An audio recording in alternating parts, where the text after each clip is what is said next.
Telangana శీతకాల assembly సమావేశాలకు మాజీ CM ప్రతిపక్ష నాయకుడు బీఆర్ఎస్ అధినేత కేసీఆర్ కూడా హాజరు కానున్నట్టు తెలుస్తుంది. అసెంబ్లీ సమావేశాల్లోని అనుసరించాల్సిన ప్రతి వ్యూహాలపైన పార్టీ నేతలతో శుక్రవారం సాయంత్రం సమావేశం నిర్వహించినట్టు తెలుస్తుంది. కేంద్ర రాష్ట్ర ప్రభుత్వాల వైఖరి, వారు అనుసరిస్తున్న వైఖరికి తెలంగాణ రాష్ట్రం తీవ్రంగా నష్టపోతుందనేసి పార్టీ నాయకులతో అన్నట్టు సమాచారం.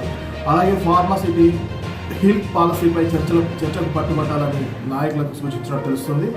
ఈ నెల 29న తెలంగాణ శీతకాల అసెంబ్లీ సమావేశాలు ప్రారంభం కానున్న నేపథ్యంలో బీఆర్ఎస్ అధినేత మాజీ సీఎం కేసీఆర్ ప్రతిపక్ష నాయకుడు ఈ సభకు హాజరు కానున్నట్లు తెలుస్తుంది. ప్రభుత్వం ఎలాంటి ఎజెండా ఖరారు చేస్తుందో దానికి అనుగుణంగా ముందుకు వెళ్దామని పార్టీ నాయకులకు దిశానిర్దేశం చేసినట్టు తెలుస్తుంది. పార్టీ నాయకులతో శుక్రవారం సాయంత్రం ఎర్రవెల్లి ఫామ్ హౌస్లో సమావేశమయ్యారు. అసెంబ్లీలో పార్టీ పరంగా అనుసరించాల్సిన వ్యూహంపై నేతలకు దిశానిర్దేశం చేశారు. పాలమూరు రంగారెడ్డి ప్రాజెక్టు అంశంపై అటు అసెంబ్లీలోనూ ఇటు క్షేత్రస్థాయిలోనూ బలంగా పోరాటం చేద్దామని ఆయన స్పష్టం చేసినట్టు తెలుస్తుంది. కేంద్ర రాష్ట్రాల ప్రభుత్వాల వైఖరి కారణంగా తెలంగాణకు తీవ్రమైన అన్యాయం జరుగుతుందని ఆందోళన వ్యక్తం చేసినట్టు, పాలమూరు రంగారెడ్డి ప్రాజెక్టు అంశంపై అసెంబ్లీ సమావేశాల తర్వాత మహబూబ్నగర్ సమీపంలోని మండల కేంద్రంలో భారీ బహిరంగ సభను నిర్వహించాలని నిర్ణయించినట్టు తెలుస్తుంది. అసెంబ్లీ సమావేశాల్లో 15 రోజులు ఉండేలా అధికార పక్షాన్ని డిమాండ్ చేయాలని సమావేశంలో నిర్ణయించినట్టు తెలుస్తుంది. విశ్వసనీయ సమాచారం ప్రకారం సమావేశంలో కేసీఆర్ మాట్లాడిన మాటలో, కాంగ్రెస్ పార్టీ నాటి నుంచి నేటి వరకు తెలంగాణకు ఎప్పుడూ ద్రోహమే చేస్తుంది. తెలంగాణ కోసం పుట్టిన బీఆర్ఎస్కు తప్ప మరే ఇతర పార్టీకి రాష్ట్ర ప్రయోజనాల విషయంలో పట్టింపు ఉండదు. నీళ్ల ప్రయోజనాల విషయంలో కేంద్ర రాష్ట్ర ప్రభుత్వాల వైఖరిని ఎండగడదాం, ప్రజల్లోకి వెళ్లి ఉద్యమాలు నిర్మిద్దాం, తెలంగాణకు జరుగుతున్న అన్యాయాన్ని అసెంబ్లీ వేదికగా నిలదీద్దాం, నీటి హక్కులను పరిరక్షించుకుందాం మరియు పాలమూరు రంగారెడ్డి ప్రాజెక్టుపై బీఆర్ఎస్ పవర్ పాయింట్ ప్రజెంటేషన్ ఇచ్చేందుకు పట్టుబడదాం. అధికార పక్షం ఎలా స్పందిస్తుందో చూద్దాం, దానికి అనుగుణంగా ముందుకు వెళ్దామనేసి పార్టీ నాయకులకు కేసీఆర్ దిశానిర్దేశం చేశారు. అలాగే రైతుల సమస్యలపై పోరాటం ఉధృతం చేయాలని కూడా కేసీఆర్ సూచించినట్టు తెలుస్తుంది. రైతాంగం అనేక సమస్యలను ఎదుర్కొంటుంది. ఎరువులు దొరక్క రైతులకు అవస్థల పాలవుతున్నారు. ఈ విషయంలో ప్రభుత్వం ఘోరంగా విఫలమైంది. రైతులకు బోనస్ ఇవ్వట్లేదు, కరెంటు కూడా సరిగా రావడం లేదు. రైతు సమస్యలపై అసెంబ్లీలో బలంగా పోరాడదామని, ఫార్మాసిటీ హిల్ పాలసీపై సమగ్ర చర్చకు గట్టిగా పట్టుబట్టాలి. విద్యార్థుల ఫీజు రీఎంబర్స్మెంట్ లేదు.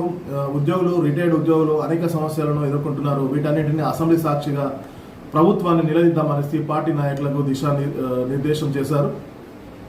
అసెంబ్లీ సమావేశాలు ముగిసిన తర్వాత మహబూబ్నగర్ దగ్గరలో ఉన్న ఒక మండలంలో పాలమూరు రంగారెడ్డి ప్రాజెక్టు అంశంపైన భారీ సభలు నిర్వహించాలని ఆలోచనలో ఉన్నట్టు తెలుస్తుంది. ఆ భారీ సమావేశానికి ఇప్పటి నుంచే సన్నద్ధం కావాలని, వాల్ పోస్టర్లు కరపత్రాలకు సిద్ధం చేయాలని, లోకల్ మీటింగ్, మండల మీటింగ్లను ఏర్పాటు చేసుకొని నాయకులను సమన్వయం చేసుకోవాలని మహబూబ్నగర్, నల్లగొండ, రంగారెడ్డి నాయకులకు కేసీఆర్ దిశానిర్దేశం చేశారు.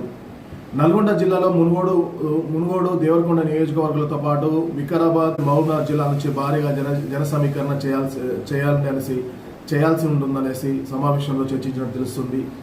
బహిరంగ సభలో కాంగ్రెస్ ప్రభుత్వానికి, కేంద్ర ప్రభుత్వానికి వ్యతిరేకంగా పోరాటం ఉధృతం చేయడం, కార్యాచరణకు పిలుపునిస్తారనేసి ఒకటి సమాచారం అయితే మనకు అందుతుంది. ఇక్కడ నుంచి KCR unfilled, KCR is back అని మనకు స్లోగన్తోని సోషల్ మీడియా మారుమోగిపోతుంది. తాజాగా కేసీఆర్ అసెంబ్లీకి సమావేశాలకు హాజరవుతాను నిర్ణయించుకోవడంతో అసెంబ్లీ సమావేశాలు ఈసారి వేడిగా జరిగే అవకాశం ఉంది. ఈ నెల 29న ప్రారంభం జరిగే అసెంబ్లీ సమావేశాలు 3 రోజుల సెలవుల తర్వాత మళ్ళీ జనవరి 2న తిరిగి ప్రారంభమవుతాయి.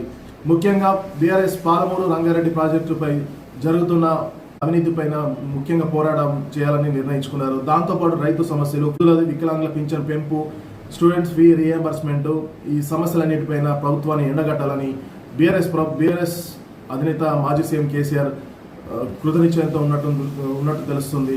ఆ విధంగానే పార్టీ నాయకులకు దిశానిర్దేశం చేసినట్టు తెలుస్తుంది.